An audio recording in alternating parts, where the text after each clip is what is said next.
Everyone, आज हम discuss कर रहे हैं किडनी की संरचना के बारे में। तो किडनी का जो स्ट्रक्चर होता है वो बीन शेप होता है, यानी राजमा जो होता है उसके आकार का होता है। पोजीशन का होती है, तो जो आपका ल्यूमर है, मतलब आपकी जो रीढ़ की हड्डी है उसका ल्यूमर 3 और T12 यानी थोरेसिक नंबर जो है थोरेसिक की 12 हड्डियाँ और उसके नीचे शुरू होती है लुम्बर की 5 हड्डियाँ। तो थोरेसिक की आखिरी हड्डी और लुम्बर की तीसरी हड्डी के बीच में हमारी किडनीज पाई जाती हैं। ये हमारी उदरीय गुहा में डॉर्सल इनर वॉल के नज़दीक पाई जाती है। डॉर्सल इनर वॉल क्या होती है अभी हम समझते हैं। यह पेरिटोनियम झिल्ली से बाहर होती है। रेट्रो पेरिटोनियल ऑर्गन भी हम इसे कहते हैं। अभी देखिए ये इस तरीके से हमारी जो भाग है ना किडनी के बाहरी पेरिटोनियम झिल्ली होती है। पेरिटोनियम झिल्ली के बाहर की तरफ ये अंदर की तरफ ये पाई जाती हैं। इसकी अगर हम साइज़ की बात करें तो इसका जो साइज़ होता है वो क्या है, 10 से 12 सेंटीमीटर इसकी लेंथ है। चौड़ाई इसकी 5 से 7 सेंटीमीटर है। ऊंचाई या तो थिकनेस की अगर हम बात करें तो ये 2 से 3 सेंटीमीटर है। तो आप याद रखेंगे 10 गुणा 5 गुणा 3, ठीक है। बाकी वो दो ऊपर नीचे चलता है ना। तो 10 गुणा 5 गुणा 3 सेंटीमीटर में इसकी लंबाई, चौड़ाई और थिकनेस है। वेट इसका कितना होता है, परसेंट टू परसेंट डिफर करेगा, 120 ग्राम से 170 ग्राम तक होती है। कवरिंग ऑफ किडनी की कवरिंग देखते हैं, क्योंकि मतलब हमने कहा कि जो हमारी पेरिटोनियम झिल्ली है उससे बाहर की तरफ ये पाई जाएंगी। तो देखते हैं कि क्या क्या इसकी है। सबसे बाहर जो दिख रही है वो है हमारी पेरिटोनियम, है ना। और उसके बाद हमें दिख रही है रीनल फेसा, जो कि ये बाहरी कवरिंग है। उसके अंदर की कवरिंग एडिपोज कैप्सूल कहलाती है। थर्ड जो है वो है रीनल कैप्सूल। तो आप याद रखेंगे RAR, R for renal fascia, RF adipose renal capsule, ठीक है। तो रीनल कैप्सूल सबसे अंदर होगा, बाहर बीच में होगी एडिपोज कैप्सूल और सबसे बाहर रीनल फेसिया होगा। तो इस तरीके से ये 3 कवरिंग बनेंगी। अब उसके पश्चात आपको दिख रही है रीनल वेन। ये यहाँ से अशुद्ध रुधिर का कार्य करेगी, और रीनल आर्टरी ये यहाँ पर शुद्ध रुधिर को लेकर के कार्य करेगी। उसके बाद जो छेद है, यानी जो ओपनिंग है जहाँ पर ये आर्टरीज और वेन्स ओपन होती है, अंदर जाती हैं, उसे हम कहते हैं हीलियम सिंगल ओपनिंग। हीलियम कहते हैं ये सिंगल ओपनिंग है, इससे बाहर निकलता है और बाहर अप्रवेश होता है। अच्छा, बाहर क्या निकल रहा है, यूरेथ्रा जो है वो आपको बाहर निकलता हुआ दिखाई दे रहा है इसमें, है ना। अब हम इसका थोड़ा सा जो है इसकी काट को समझते हैं। तो सबसे अंदर आपको मेडुलरी पिरामिड दिखाई दे रहे हैं, है ना। उसके बीच बीच में जो खाली स्पेस होता है, यानी जहाँ जहाँ पर मेडुला के पिरामिड नहीं है, दो मेडुला पिरामिड के बीच का स्थान वर्टिनी के स्तंभ कहलाता है, ठीक है। फिर जो बाह्य भाग है वो आप जानते हो कॉर्टेक्स है, आंतरिक भाग मेड्यूला है। उसकी जो कवरिंग है वो रीनल कैप्सूल है, वो तो आपने अभी कवरिंग के अंतर्गत ही पढ़ा था, रीनल कैप्सूल है। अब जो आपके वर्टिनी के स्तंभ हैं ये क्या है, वर्टिनी के स्तंभ वो भाग है जहाँ पर मेड्यूला के अंदर कॉर्टेक्स घुस गया है। ऐसे कोई घुसा हुआ नहीं है, बस हमें ऐसा लगता है कि बीच बीच में कॉर्टेक्स घुस गया है। बस वहाँ पर क्या है कि पिरामिड्स का आकार ले लिया है मेड्यूला ने, है ना। तो बीच का जो उनके बीच का स्थान जो है वो वर्टिनी के स्तंभ कहलाता है। अब उनका अगर हम अंदर से देखें तो बीच में जो दोनों को जोड़ने वाला भाग है वो कैलेक्स कहलाता है। रीनल आर्टरी अशुद्ध रक्त के लिए, रीनल आर्टरी, रीनल वेन ये सब पाई जाएंगी। रीनल पेल्विस पाया जाता है और यूरेथ्रा पाया जाता है। नेक्स्ट है कि अगर हम इसको जूम करके देखें थोड़ा सा, तो एक हमने मेडुलरी पिरामिड को थोड़ा सा जूम कर लिया है। अब आपको इस पे नेफ्रॉन्स दिखाई दे रही होंगी। तो नेफ्रॉन्स क्या होती हैं, उत्सर्जन तंत्र की इकाई है नेफ्रॉन्स, यानी ये कोशिकाएं हैं। जो नेफ्रॉन कहाँ पर उपस्थित है, मेड्यूला वाले पोर्शन पे। ये जो बाहर की तरफ आपको लाल और हरे रंग से स्ट्रक्चर दिख रहा है, ये वोमेन संपुट है जिसमें धमनियाँ आ रही हैं और जा रही हैं। फिर इसमें कुंडलित नलिकाएं बन रही हैं, ठीक है। अब हम इसको समझेंगे जब हम इसकी थ्योरी पढ़ेंगे, अभी सिर्फ हम डायग्राम से देख रहे हैं। तो नेफ्रॉन के कुंडलित भाग कॉर्टेक्स में पाया जाता है, जानते हैं आप लोग। नेफ्रॉन का जो कुंडलित भाग है वो कॉर्टेक्स में है, जिसमें क्या क्या चीज़ें आ रही हैं, BC यानी वोमेन कैप्सूल, PCT और DCT, ठीक है।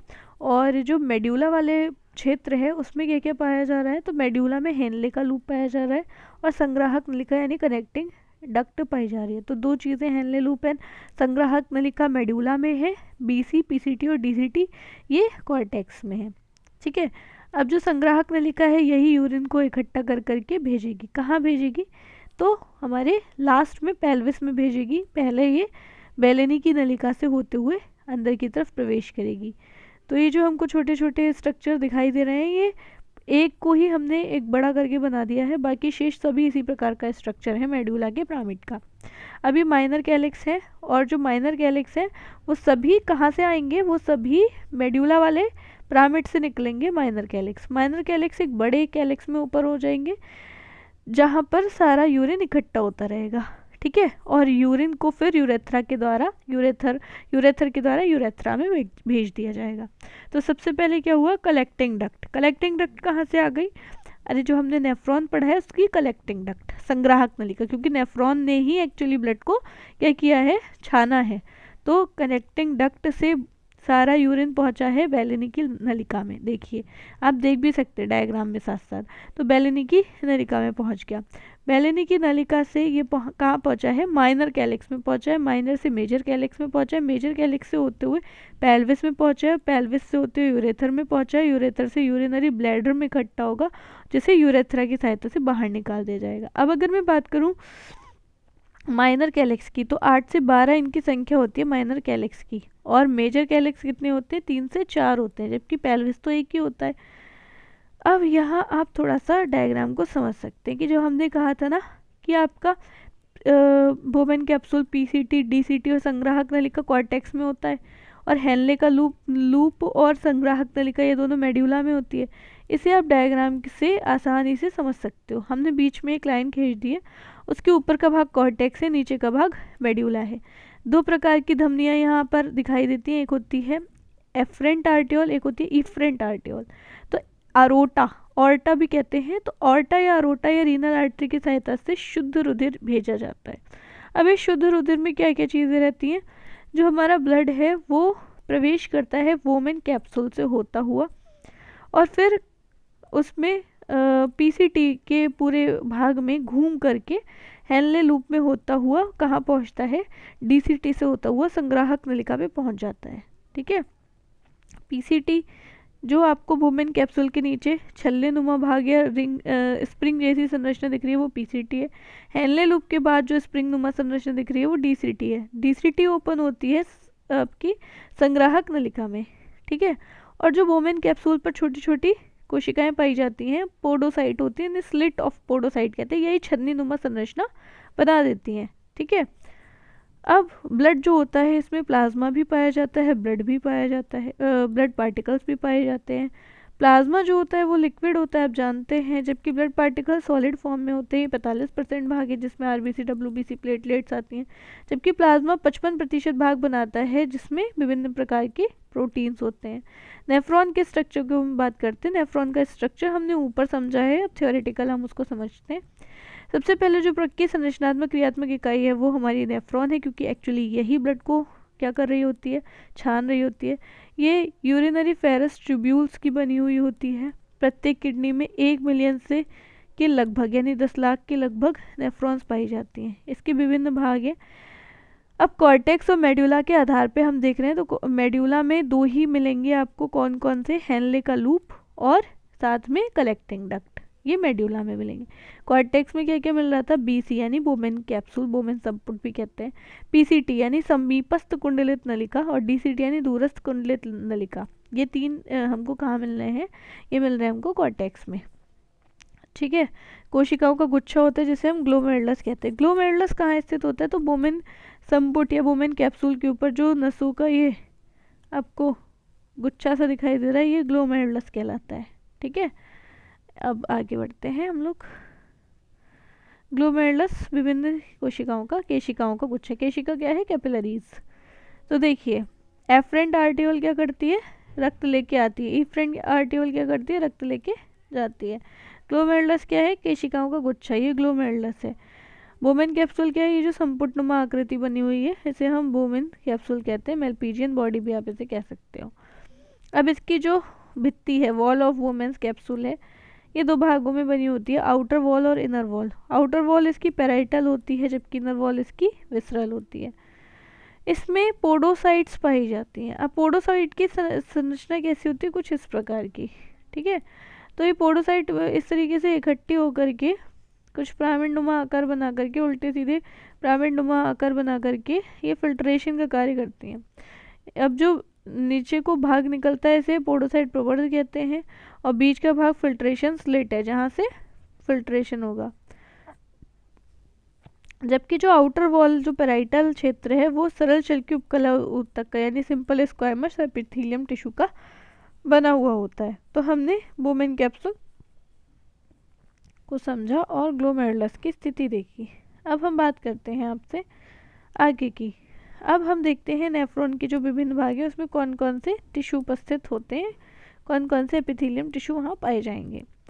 तो सबसे पहले नेफ्रॉन का जो वुमेन कैप्सूल वाला भाग है वहाँ पर सरल शल की उपकला ऊतक सिंपल स्क्वायमस एपिथेलियम टिश्यू दिख रहे हैं। समीपस्थ कुंडलित नलिका में ब्रश बॉर्डर सरल घनाकार ऊतक पाए जाते हैं। इसमें विली या माइक्रोविली भी प्रेजेंट होती हैं जो कि अवशोषण के लिए क्षेत्रफल बढ़ा देती हैं। पीसीटी में क्या है, ब्रश बॉर्डर, इसकी ब्रश बॉर्डर सरल घनाकार है ना। हेनले के लूप में क्या है, हेनले का लूप दो प्रकार का बना होता है, थिक एंड थिन। तो जो थिक पार्ट होता है वो सरल घनाकार उपकला ऊतक का बना होता है, थिन पार्ट सरल शल की उपकला ऊतक का बना होता है। तो सरल शल की उपकला ऊतक कहाँ का मिल गया हमको, हेनले लूप के थिन वाले पार्ट पर और सिंपल स्क्वायमस एपिथेलियम टिश्यू वाले पार्ट पर। डीसीटी पर सरल घनाकार ऊतक होता है और कनेक्टिंग डक्ट डिस्क पर या कनेक्टिंग डक्ट पर सरल घनाकार ऊतक यहाँ भी पाया जाता है। पैसेज ऑफ यूरिन, यूरिन किस प्रकार से रास्ते को तय करती है, तो नेफ्रॉन से होते हुए संग्राहक नलिका या कनेक्टिंग डक्ट तक आएगी। Renal papilla duct of Bellini से होती हुई माइनर कैलिक्स पे, फिर मेजर कैलिक्स पे, फिर रीनल पेल्विस पे, यूरेथर पे, यूरिनरी ब्लैडर पे और यूरेथ्रा पे जाएगी, ठीक है। इसी तरीके से ब्लड का भी पैसेज होगा, रीनल आर्टरी से होता हुआ एफरेंट आर्ट्रियोल, फिर ग्लोमेरुलस, फिर इफ्रिएंट आर्ट्रियोल से होते हुए जो आपकी पेरीट्यूबुलरी कैपिलरीज हैं, वासा रेक्टा है, रीनल वेन्यूलिस है और रीनल वेन से होता हुआ ब्लड बाहर निकल जाता है। अब अगली क्लास में हम लोग टाइप्स ऑफ नेफ्रॉन पढ़ेंगे। आज के लिए इतना ही रखते हैं। Thank you everyone.